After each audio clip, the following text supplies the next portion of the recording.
Stand by for Titanfall.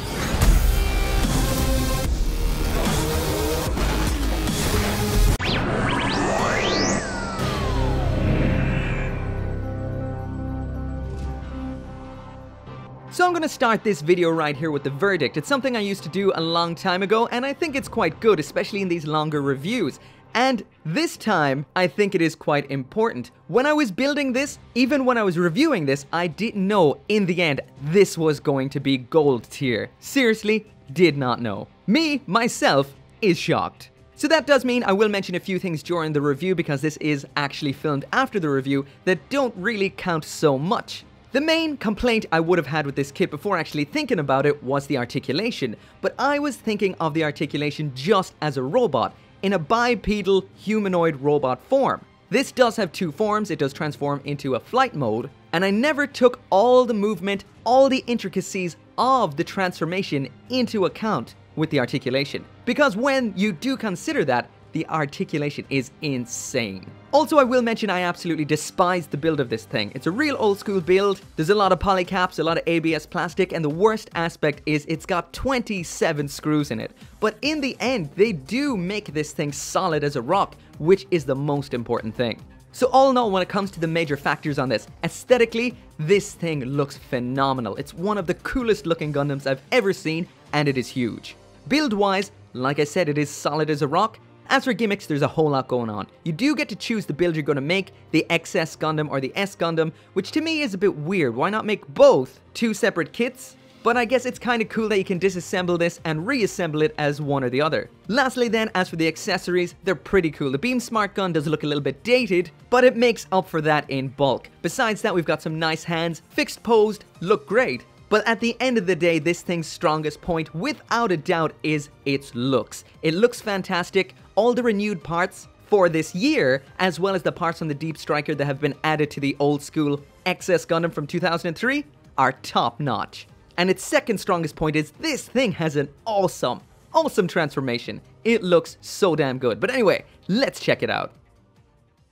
This thing right here is an absolute beast, in more ways than one. Even the build was a beast. This took me forever. But anyway, this right here, of course, is the XS Gundam / S Gundam kit, which is two kits in one, but technically, you can only build one of them. This is one of the most unique kits I've built in a while for good and bad reasons, but anyway, I'll get to that more later. For now, if you do want one of these of your own, as always, this video right here would not be possible without those awesome people over at Hobbylink Japan. So if you want this absolute beast of a behemoth, then there's a link down there in the description. But anyway, let's get right into the review. So this right here is one of the options that comes in the box. So there are two. These are them on the side of the box. The S Gundam and the XS Gundam. So S is smaller, XS is bigger, and it is excessive, without a doubt. So I built it as the XS Gundam because I asked you guys in the comments of the unboxing which one do you want to see, and of course you want to see the huge one, the big time-consuming massive beast. So did I. So once again, there is the side of the box. That right there is what the S Gundam will look like. So there is parts included in this box to build one or the other version of the kit. I did say in the unboxing that the majority of this kit is from the XS Gundam kit from 2003, with some parts added from the Deep Striker that came out last year, and some, very few, new parts for this kit right here. Mainly just to make it look a little better. So first off, there is an overview of exactly what the XS Gundam looks like, and this thing looks crazy. First off, there it is side by side with the Granddaddy Gundam, just so you can see that it is absolutely huge. And just in case you're wondering why do I have it on the base right from the get-go, and that is because you actually build this thing on the base. For a while I actually thought it couldn't come off the base at all, but once it is complete you can take it off. This thing is so back heavy that you will have to keep it on the base or propped against something. From what I see on the box and some other reviews, if you build it as the S Gundam it can stand up. But this thing right here, not a chance. So the first thing I will mention about this kit is that it is mainly based on a 2002 and 2003 kit. So that does mean this is retro. As it comes with master grades, this has a lot of old tech in here. And when I say this kit has an old school build, I mean it has an old school build. A lot of the knobs on this are in really obvious places, they're huge, and they mark up the kit a lot. I did cut this out with the God Hand, but even using that, it still left a lot of marks. And on top of that, this kit does involve a lot of screws in its build. And when I say a lot, I mean a lot. There are 27 screws in this kit. And they're not easy to screw in, not at all. I actually had to use a screwdriver with pliers to screw some of the longer ones in, and even at that, I broke the screwdriver. So a lot of the build, especially in the legs, is a little bit on the difficult side. They have changed it quite a bit from the original XS Gundam. Mainly the colors have been changed and there has been detail added in a lot of places, like on the side skirting armor here, the boosters round back, they come straight from the Deep Striker. The same goes for the head. This is a newer, smaller head that again is pretty much from the Deep Striker. And we've got the sliding gimmicks in the shoulders that we also saw with the Deep Striker. All of this does make it look like a more appealing kit than the 2003 version. Like I mentioned, this is based very heavily on the 2003 version, so there is a lot of old tech here, but surprisingly, it's quite sturdy. A lot more sturdy than I thought it would be. There are a few floppy bits here and there, like these big shoulder sections can flop every now and then, but all in all, quite good. But then again, I have not transformed it yet, so we'll see when we get to that. All in all, at the end of the day, this kit's strongest feature is its looks, and that is something it has in spades. This is a killer looking Gundam, without a doubt.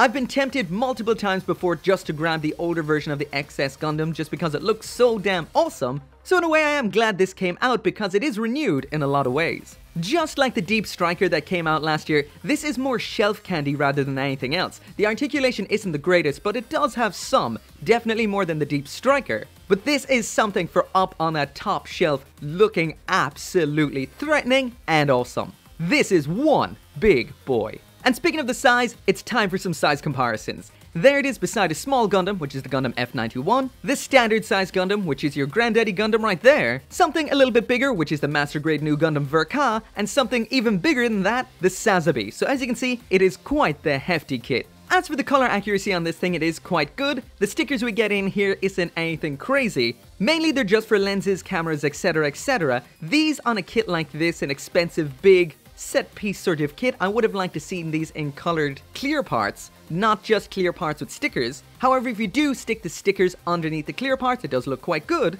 And as for decals, we've got this big sheet of standard sticker style decals. With bigger, more expensive kits like this, I would prefer to see some dry transfers, maybe even some water slides, but definitely dry transfers. These sticker style ones are okay, not great. I'll stick one right up here on the shoulder so you can see what they look like on. These are kind of cool because they are split across the middle to be used with this sliding gimmick right here.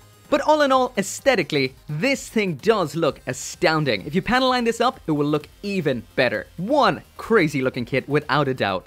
So now moving on to the accessories, and here is the XS Gundam / S Gundam with everything that it comes with. The main event in here, of course, is the Beam Smart Gun. One hell of a beam rifle, I have to say. This thing is massive. This also includes this little radome section up here. This has stickers underneath the clear parts, which works quite well. I stuck the sticker in underneath the sight as well, just to have the same sort of effect. And all in all, besides the radome section, this is quite retro. It's all just one color. The molding on it isn't as sharp as modern kits, but all in all, it's big and awesome.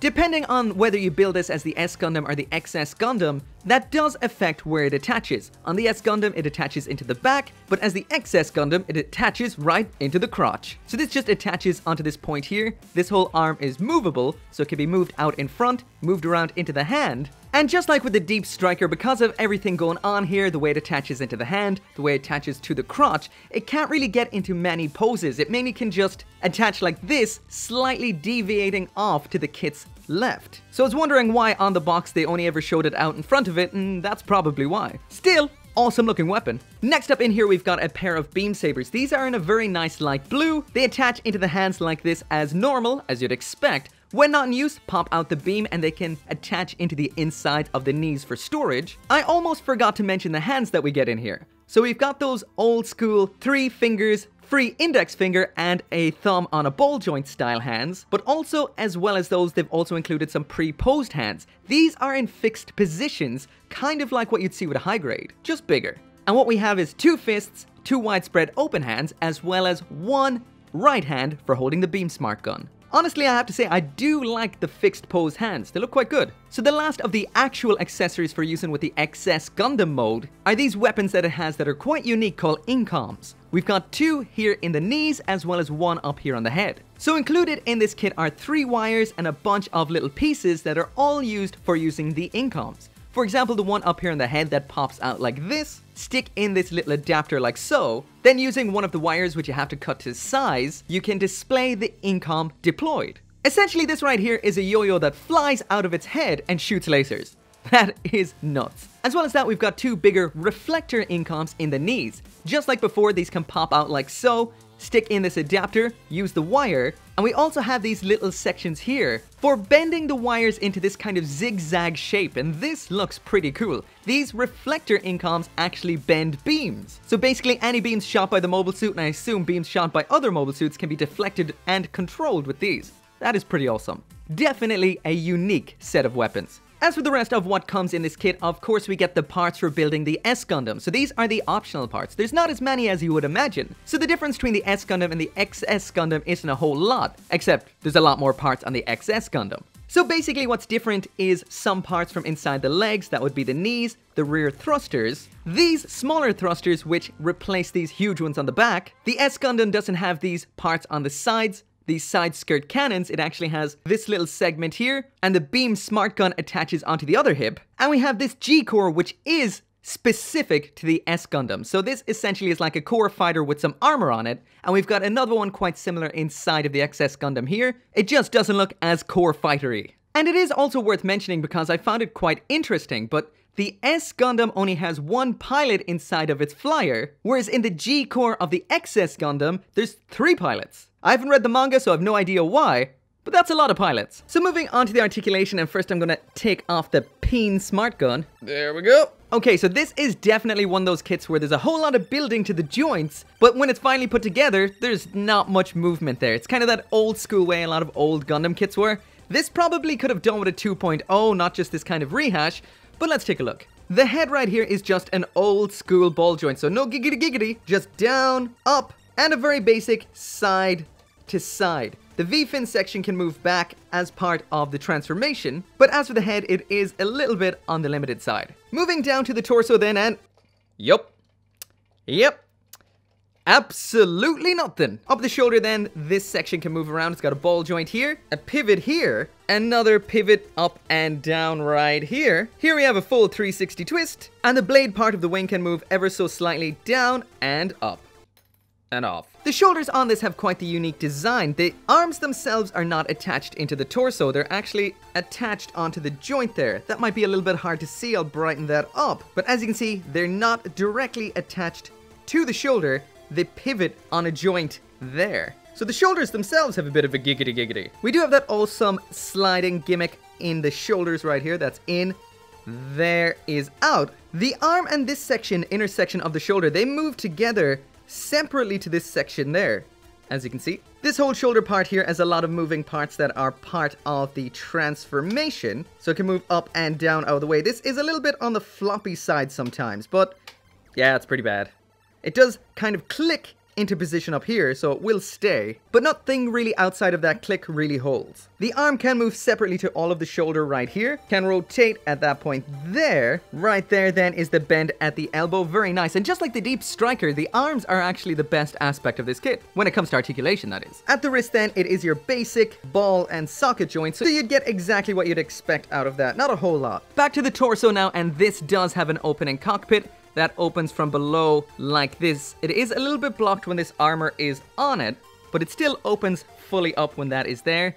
I'll just take it off just for a bit of clarity. We also have another little cockpit hatch down here. And like I did mention before, this Gundam is a little bit crowded. It actually has 3 pilots. You can see them all right there. 1, 2, and 3. Next, onto the side skirting armor. This can move up and down at this point. Pivot right here at this point. And also pivot here at this point. And also at this point. So there's a whole lot going on with this little cannon section around on the side. As for the articulation then, inside the waist, this is just a standard cylindrical peg and socket. The hip itself is quite unique because it's a big block that this is connected into. So as for the actual articulation on that, here is the kick all the way up to the front. Move that knee out of the way, all the way up, up, up, up, up, up. So not bad. Let's try swinging it out to the back now, and with all the thrusters and stuff out of the way, you get the exact same range of motion round back as well, quite good. It is a little bit loose, not too loose though, might hold its pose. As for the splits on this guy, let's check it out. There they are.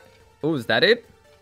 Is that it? Oh, that's it. We've got full 360 thigh rotation here, a little bit lower than usual. The bend at the knee here is pathetic. The knee armor here has quite a bit of movement to it, not bad. The ankle armor pivots up and down ever so slightly. Down at the feet then we've got side to side pivot. There it is all the way up to the front, all the way down, not too bad. And it also slightly disjoints down the way like this. That feels like it shouldn't, but it does have a polycap joint for doing that, which is strange. Ah, that's what I thought. Part of the transformation. Okay, so moving around to the back of this beast, and I will mention that this arm here I'm having absolutely no issues with. This arm here is actually starting to flop and sag. I think this is to do with the screws. Make sure to screw them extremely, extremely tight to avoid that. Let's actually get in there and fix that. Yep, it was the screw, so make sure all of the screws in this kit are as tight as possible, and I mean ridiculously tight. Anyway, around back, just like on the Deep Striker, we have this little section here that can move up and down like so, quite a bit. These thrusters here can move out ever so slightly at that point. We've got little sections in here that pop out that I'm going to assume are part of the transformation later on. These sections here, they can rotate ever so slightly. They can probably go the whole way around when not blocked by each other. The thrusters as well can rotate out like so. That looks pretty cool. And these little segments here, these are on ball joints, so they do move ever so slightly, but not a whole lot. Around here on the back, we do have a spreadable butt flap with extra mini butt flaps, and those of course are part of the transformation. At the end of the day, the majority of the moving parts on this are to do with the transformation more than anything else. As for the actual mecha itself, legs, torso, arms, you can't get really a whole lot out of it. The legs don't do a whole lot, they're limited at the hips and the knees. The arms are actually quite good, but just arms on their own can't really do a whole lot. The head can't really move much besides look around, and the torso is just one big block. So all in all, you're only going to get 1 or 2 poses out of this and nothing dynamic. However, that does make it seem like a big, overpowered mecha that has next to no movement, but when it does move, you don't want to be in its way. So moving right into the transformation into G-Cruiser mode, and I will mention here I am following the instructions verbatim. You do not necessarily have to disassemble this like I'm doing right now to transform this, but there's some parts, the large pieces on the shoulder, and a lot of the torso transformation that would be next to impossible without doing this. Anyway, once the arms and legs are off, you pop that off the base, knock off the crotch, remove the big armor section from the front of the cockpit. The entire upper section then disconnects from the crotch and core. We flip out these 2 tiny, delicate pegs, flip this little piece forward. These 2 wings round back, flop down like this. We stick the crotch back on. We realign the base to this sharper angle, then reconnect the crotch back onto the base. We realign those thrusters as well as those large cylinders connected to it. By pushing down this little yellow section in the front of the chest, we can drop the head down into the torso. The torso then disconnects from the background, pulls out slightly. The large thrusters on the back, they pull out, drop down. And then, this is quite difficult, you attach this little section from inside of the torso into a little piece inside of the backpack section. A little bit on the difficult side. Finally then, we flip out the torso like this. Now we have it all ready to connect onto the crotch part, which we already had connected to the base. On these thrusters then, we lock them into position like this, flip out and twist these little bits. They connect onto this flip out little stalk part. They connect in nice and snug, just like so. Back on with the chest armor section. We realign this big, huge white section, then we drop down to the legs, where we move up the ankle armor. By moving down the heel just like this, we can flip the foot up a little bit further, bend that up, drop down this armor from the shin, the knee drops forward like this, and then we bend that leg into that typical Gundam transformation zigzag shape. As for those beam rifle sections on the side skirts, we flip them around, flip, flip, flip, flip, flip. The beam smart gun then connects into the crotch. We spin those legs around at the upper thigh. They connect on just like so, then lock into place. Next up then for the transformation, we got the arms. Off with those huge sections. We spin this armor section. The wing on top flips back. The shoulder connection piece of the arm flips back. Move the wings upwards. By pushing in this section in the forearm, we're able to bend that arm all the way up at the elbow. And once that is all aligned, the whole shoulder armor section flips round just like so. The armor section on top closes up over that. That wing section tucks up like so. On this section then, we flip up this section, and the final step here on the arms is to slide this huge piece of armor onto this section right here. Close these two flaps. When that's on, we just stick that back onto the torso where it came from. And the last thing we do here is flip out these wings around on the butt and then flip out these minor wings. The first time doing this, it is quite difficult. This is quite the intricate transformation, but it is solid as a rock. I do recommend taking off the arms to do this. You can leave the legs still attached, believe it or not,